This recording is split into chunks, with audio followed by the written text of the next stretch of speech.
Bismillahirrahmanirrahim. Assalamu alaikum to all of you. Once again, welcome to our channel Study Hood. So students, in this video lecture, we are going to discuss the movement of molecules across the membrane. As you know that our cell membrane is made up of lipid bilayer, so that's why they are lipophilic.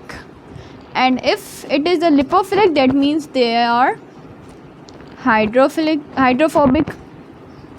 क्योंकि हमें पता है जो चीज़ lipophilic है यानी lipids loving है तो वो वाटर हेटर होगी ऑफ कोर्स, ठीक है। अब हमारी मेम्ब्रेन जो है वो है तो लिपोफिलिक, यानी कि वो सारे मॉलिक्यूल्स को इजीली ट्रांसफ़र कर सकते हैं जो कि खुद लिपोफिलिक हो और हाइड्रोफोबिक हो। अब हमारे पास जो है वो मूवमेंट होती है हर मॉलिक्यूल्स की।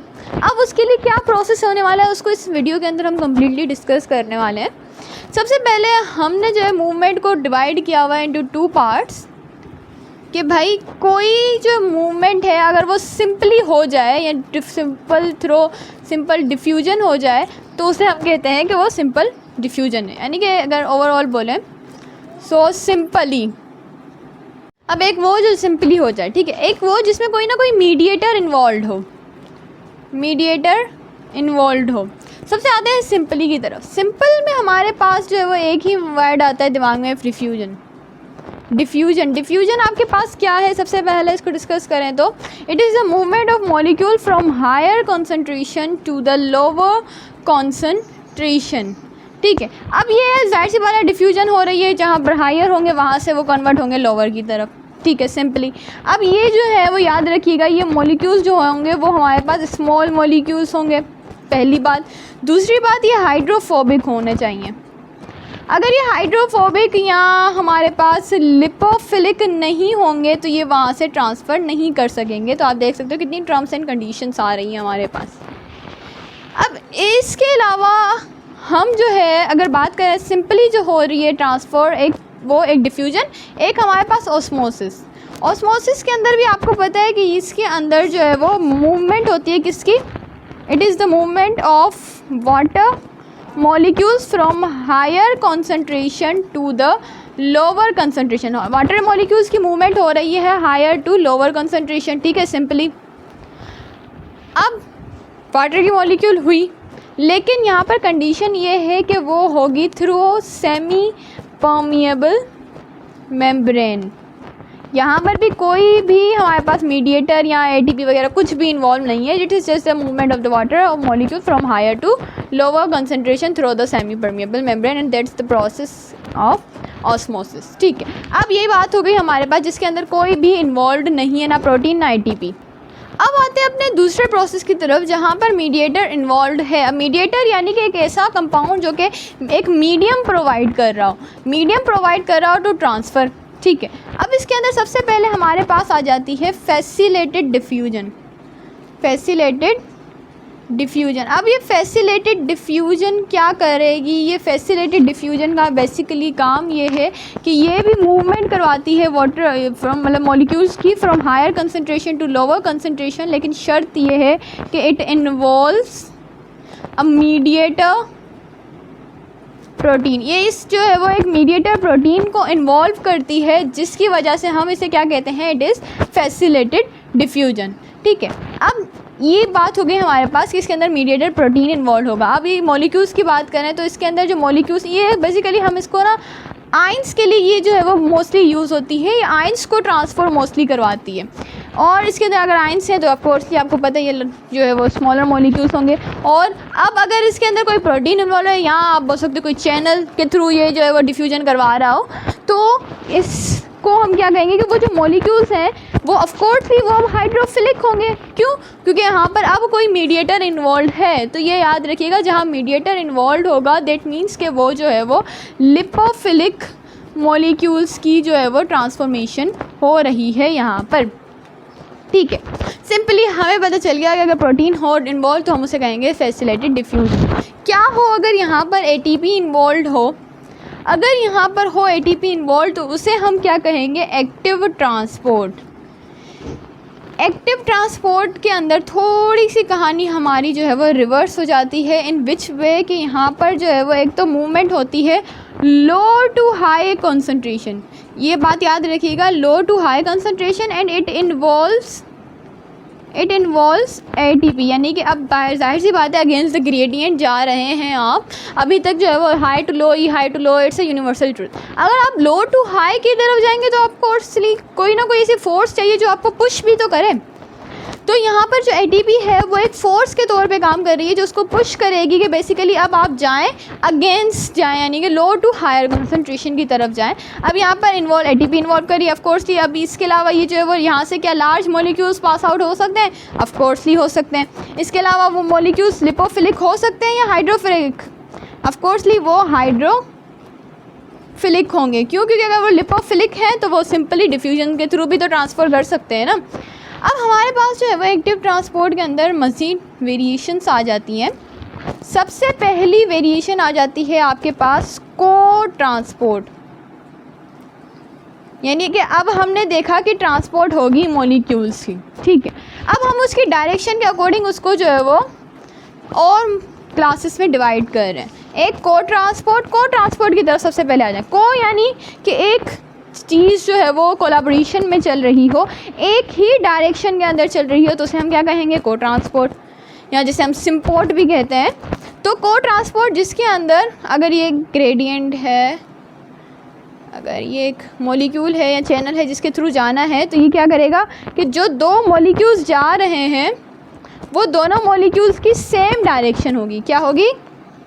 सेम डायरेक्शन किसकी भाई? ऑफ बोथ मॉलिक्यूल्स, ठीक है। It's a universal truth. अब को ट्रांसपोर्ट होगी, ओके। को ट्रांसपोर्ट जिसके अंदर दोनों मॉलिक्यूल्स सेम डायरेक्शन में जा रहे हो। इसके अलावा हमारे पास होती है काउंटर ट्रांसपोर्ट। काउंटर ट्रांसपोर्ट इसके अंदर क्या होगा कि जो मूवमेंट होगी आपके पास, अब जो मूवमेंट होगी वो क्या होगी कि एक अगर जा रहा है अब ए तो दूसरा जाएगा डाउन, यानी कि दोनों मॉलिक्यूल्स की, both molecules have different direction of motion. दोनों अपने डिफरेंट डायरेक्शन के अंदर परफॉर्म कर रहे होंगे अपना एक्शन। लाइक हमारे पास जो है वो सोडियम पोटाशियम पंप है। क्या होता है कि इसके अंदर आपको पता है सोडियम जो है वो 3 सोडियम के आयंस जो वो अंदर लेता है और पोटाशियम बाहर देता है। तो ये हमारे पास एक एग्जांपल है किसके? काउंटर ट्रांसपोर्ट की, याद रखिएगा। इसके अलावा हमारे पास जो है वो होता है थर्ड एक्सो या एंडोसाइटोसिस। ये सबसे ज़्यादा इजी है। अब इसके अंदर होगा क्या? एक्सो यानी एग्जिट, एंडो यानी इंटर, साइटोसिस यानी कि कुछ इंटर हो रहा है, कुछ बाहर जा रहा है। अब क्या क्या इंटर हो सकता है? या तो फिर फूड इंटर हो सकता है, या बाहर जा सकता है, या तो फिर वाटर। अगर फूड जो है वो इंटर हो तो उसे हम क्या कहेंगे भाई? यहाँ पर हो रही है फेगोसाइटोसिस। Very simple. अगर वाटर इन्वॉल्व हो या वाटर बाहर या अंदर आ रहा हो, याद रखिएगा एक ही वर्डिंग हम यूज़ नहीं कर रहे, वो बाहर भी आ सकता है, वो अंदर भी जा सकता है, तो उसे हम क्या कहेंगे? पिनोसाइटोसिस। तो आई होप ये फेगोसाइटोसिस यानी अगर फूड जो है वो अंदर या बाहर हो रहा हो तो उसे हम क्या कहेंगे? फेगोसाइटोसिस। अगर वाटर जो है वो अंदर बाहर हो रहा है तो उसे हम क्या कहेंगे? पिनोसाइटोसिस। सो एक बार जो इसका क्विक रिवीजन कर लेते हैं। हमने सबसे पहले देखा कि एक हमारे पास सिंपली अगर ट्रांसपोर्ट हो या मीडिएटर इन्वॉल्व हो। सिंपल में हमारे पास था डिफ्यूजन और ऑस्मोसिस। डिफ्यूजन जो है वो mainly high to low concentration की तरफ मूव होता है, स्मॉल मॉलिक्यूल्स के लिए होता है, और ऐसे मॉलिक्यूल्स जो कि हाइड्रोफोबिक हों और लिपोफिलिक हों, ठीक है। ऑस्मोसिस जो है वो वाटर की मूवमेंट है थ्रू सेमी परमिएबल, सिंपली क्योंकि इसके अंदर भी मीडिएटर इन्वॉल्व नहीं था इसलिए हमने इसको इस ब्रांच के अंदर रख दिया। अब आते हैं जिसके अंदर मीडिएटर इन्वॉल्व हो, तो सबसे पहले आ जाता है फैसिलिटेड डिफ्यूजन, जिसके अंदर प्रोटीन इन्वॉल्व है। इसके अंदर मूवमेंट वही सेम है, अभी तक याद रखिएगा हाई टू लो ही है, ठीक है। और ये जो है वो मोस्टली आयंस के लिए होता है, और ये लिपोफिलिक जो मॉलिक्यूल्स हैं वो यहाँ पर आ जा सकते हैं ऑफकोर्स ही। इसके अलावा हाइड्रोफोबिक भी यहाँ पर, हाइड्रोफिलिक यहाँ पे लिपोफिलिक दिया है। तो हाइड्रोफोबिक यहाँ पर वो मॉलिक्यूल्स मूव कर सकते हैं, क्योंकि लिपोफिलिक के लिए तो हमारे पास है ना डिफ्यूजन। अब एक्टिव ट्रांसपोर्ट इसके अंदर जो है वो थोड़ा सा प्रोसेस उल्टा हो जाएगा। यहाँ पे क्या होगा कि वो हाई टू लो अभी तक हो रहा था, यहाँ पे लो टू हाई कंसंट्रेशन इसके अंदर इन्वॉल्व होगा कौन, हमारा प्यारा ATP, और यहाँ पे लार्ज मॉलिक्यूल्स भी ट्रांसपोर्ट कर सकते हैं। इसके अलावा यहाँ पे हाइड्रोफिलिक कंपाउंड्स भी ट्रांसपोर्ट कर सकते हैं। हमने एक्टिव ट्रांसपोर्ट के अंदर मजीद वेरिएशन देखी, cotransport, counter transport, exo and endocytosis. Cotransport जिसके अंदर दोनों मॉलिक्यूल सेम डायरेक्शन में हो, या जिसे हम सिम्पोर्ट भी कहते हैं, और काउंटर ट्रांसपोर्ट जिसे हम एंटीपोर्ट भी कहते हैं, उसके अंदर दोनों मॉलिक्यूल्स की डिफरेंट डायरेक्शन में मूवमेंट हो रही है, जैसे कि हमारे पास एग्जांपल सोडियम पोटेशियम पंप। इसके अलावा हमने देखा एक्सो और एंडोसाइटोसिस। एक्सो यानी जिसमें अगर कोई चीज़ जो है वो सेल से साइटोसिस से बाहर जा रही हो तो एक्सोसाइटोसिस, अगर सेल के अंदर आ रही हो तो एंडोसाइटोसिस। अगर आपके पास फूड मॉलिक्यूल्स की मूवमेंट हो रही है तो हम उसे कहेंगे फेगोसाइटोसिस हो रही है भाई यहाँ पर। अगर वाटर मॉलिक्यूल्स की मूवमेंट हो रही है तो सिंपली पिनोसाइटोसिस। अब यहाँ पर हमारे पास जो हमने तो बात कर ली कि भाई आपका सेल मेम्ब्रेन के अंदर या बाहर अगर मॉलिक्यूल जा रहे हैं तो उस प्रोसेस को हम क्या कहेंगे। लेकिन जो एक्स्ट्रा सेलुलर फ्लूइड है, सेल के बाहर जो फ्लूइड मौजूद है, क्या उसका भी रोल है? Of coarsely. तो उसके रोल को हम क्या कहते हैं, उसे हम कहते हैं टोनिसिटी। टोनिसिटी बेसिकली क्या है हमारे पास, it is the ability of extra cellular fluid. Extra cellular fluid की जो सेल से बाहर जो फ्लूइड है उसकी ability to move water in और आउट ऑफ द सेल। अब हमारे पास टोनिसिटी के अंदर हमारे पास कुछ वेरिएशंस आ जाती है। सबसे पहली तो है आपके पास hypotonic, second one we have hypertonic और आइसोटोनिक। अब आइसोटोनिक वाली कंडीशन जो है ना वो बेसिकली आपके पास स्टूडेंट्स लास्ट में आ जाती है। सबसे पहले हाइपोटोनिक देखते हैं। हाइपो यानी हमें पता है लेस, और टोनिक अब हम यहाँ पे कंपैरिजन कर रहे हैं सोल्यूट अमाउंट की।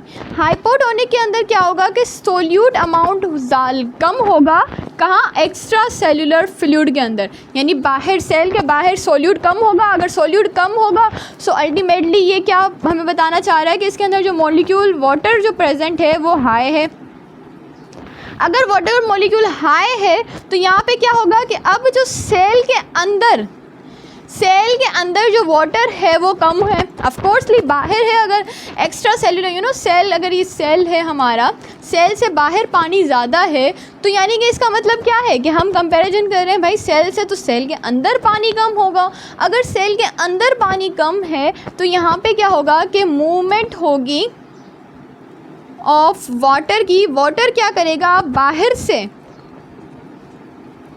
अंदर की तरफ जाएगा, इनसाइड द सेल। क्यों? क्योंकि बाहर जो है वो सोल्यूट कम है और पानी ज़्यादा है। पानी ज़्यादा है तो ये मूव करेगा इनटू द सेल। अगर हाइपरटोनिक की हम बात करें, हाइपर मीन्स मोर, यानी कि ज़्यादा अमाउंट में यहाँ पर सोल्यूट होगा, और अगर सोल्यूट ज़्यादा है दैट मीन्स यहाँ पे जो वाटर के मॉलिक्यूल्स हैं वो कम है as compared to the cell. यानी कि अब सेल के अंदर पानी ज़्यादा है, सेल के अंदर पानी ज़्यादा है तो क्या होगा कि सेल से पानी बाहर की तरफ आएगा, क्योंकि हमें पता है it's a universal truth, everything which exists in this universe wants to stable itself. हर चीज़ जो इस यूनिवर्स में एग्जिस्ट करती है वो खुद को स्टेबल करने की कोशिश कर रही होती है। और यहाँ पर स्टेबिलिटी इसको किस तरह से गेन होगी, अगर यहाँ पर मूवमेंट हो भाई, मूवमेंट हो किसकी, ऑफ वाटर, कहाँ से, सेल से लेकर बाहर की तरफ, movement of water from cell to extra cellular fluid. तो यहाँ पर अब क्या होगी, वो बैलेंस हो जाएगा, यानी कि अब वो कंडीशन कौन सी हो जाएगी, आइसोटोनिक। क्योंकि आइसो का मतलब हमें बताया सेम, किसकी क्वांटिटी भाई, सोल्यूट की। अगर सोल्यूट सेम है तो हमारा वाटर भी सेम होगा। और ये याद रखिएगा कि कंडीशन हाइपोटोनिक एंड हाइपोटोनिक, जब ये पानी जो बाहर ज़्यादा था अब ये अंदर चला गया तो ये किस कंडीशन के अंदर अब ट्रांसफ़र हो जाएगा, आइसोटोनिक, क्योंकि अब दोनों बराबर हो गए ना। अगर यहाँ पे पानी जो है वो बाहर कम था, अंदर ज़्यादा था, तो अब क्या होगा कि वाटर से जो पानी सेल से बाहर की तरफ जाएगा, अब ये कंडीशन क्या बन जाएगी, आइसोटोनिक। तो हम इस तरह से बोल सकते हैं कि एंड जो प्रोडक्ट है या एंड सिचुएशन जो है वो हमारे पास हमेशा आइसोटोनिक ही रहती है। ठीक है, अब यहाँ पर आ जाते हैं कि हमने देखा कि भाई एक्स्ट्रा सेलुलर फ्लूइड का भी फंक्शन क्या था, लेकिन हमारे पास हम जो पढ़ रहे हैं ट्रांसपोर्ट, हमें ये बताया जाए, क्योंकि हमें पता है हमारी स्किन के ऊपर जो है वो एक मेम्ब्रेन प्रेजेंट है, जिसे हम क्या कहते हैं, कौन सा टिश्यू है ये हमारे पास, एपिथेलियल टिश्यू। अब एपिथेलियल से किस तरह से ट्रांसपोर्ट होती है। सबसे पहले एपिथेलियल को अगर हम समझें तो हमें पता है कि ये अगर एपिथेलियल है,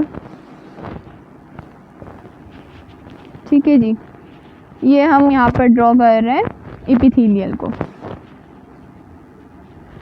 अब ये आ गया एपिथेलियल का सेल, हमने किसको ड्रॉ किया है, एपिथेलियल को। एपिथेलियल ट्रांसपोर्ट हमें पता है यहाँ पर जो है वो छोटे छोटे से विलायस मौजूद हैं। याद रखिएगा ये जो पार्ट है, ये विलाय वाला पार्ट, इसे हम कहते हैं ल्यूमेन, इसे हम कहते हैं बेज़ोलेटरल। अब हम इसे ऐसा क्यों कह रहे हैं, अगर हमें, आपको पता है हमारी जो ब्लड वेसल्स अगर आप देखें तो हमारी ब्लड वेसल्स कुछ इस तरह से होती हैं। ऑफकोर्सली हमने क्या किया है कि इस वॉल को इस तरह जूम करके यहाँ पर बनाया है। अगर आप यहाँ पर बनाओ तो ये आपके पास कुछ इस तरह से बनेगी। ऑफकोर्स ये बनेगी यहाँ पर इस तरह से, ये आपके पास इसका आ गया न्यूक्लियस और ये आपके पास इसके विलाय। तो ये जो होलो कैविटी है, हमें बताएं ये क्या है हमारे पास, दिस पार्ट, ये क्या है आपकी होलो कैविटी, ठीक है। और ये जो पार्ट है जो कि होलो कैविटी को फेस कर रहा है, इसे हम कहते हैं ल्यूमेन। ये जो होलो कैविटी से दूर है इसे हम कहते हैं बेज़ोलेटरल। और यहाँ पर आपके पास जो है वो पूरा ब्लड मौजूद है। अब यहाँ पर ट्रांसपोर्ट होती किस तरह से है कि ये जो बेज़ोलेटरल से ल्यूमेन की तरफ, होलो पार्ट की तरफ कोर्स ली जाएगा, क्योंकि हमें पता है कि एपिथेलियल सेल्स के अंदर हमारे पास 2 टाइप्स की ट्रांसपोर्ट होती है, एक होती है पैरासेलुलर, एक होती है हमारे पास ट्रांससेलुलर। पैरासेलुलर आपको पता है जिसके अंदर मूवमेंट जो है वो अक्रॉस द सेल हो, यानी कि बिटवीन सेल्स प्रेजेंट हो एग्जैक्टली, तो पैरासेल, और इसके अलावा ट्रांससेलुलर। तो एपिथेलियल के अंदर आप देख सकते हो कि किस तरह से वो वाटर या कोई भी कंपाउंड है आपके पास, वो किस तरह से इजीली यहाँ से मूव कर सकता है। सो ये एक डायग्राम व्यू देना नीडी था। सो आई होप ये जो मूवमेंट है कम्प्लीटली अब आपको समझ में आ गई होगी। सो अभी भी कोई क्वेश्चन हो जो कि माइंड में स्ट्रक कर रहा हो, just feel free to ask us in our comment section. और आपसे मुलाकात होती है अपने नेक्स्ट वीडियो लेक्चर में। सो तब तक के लिए अल्लाह हाफिज़, take care and thanks for watching.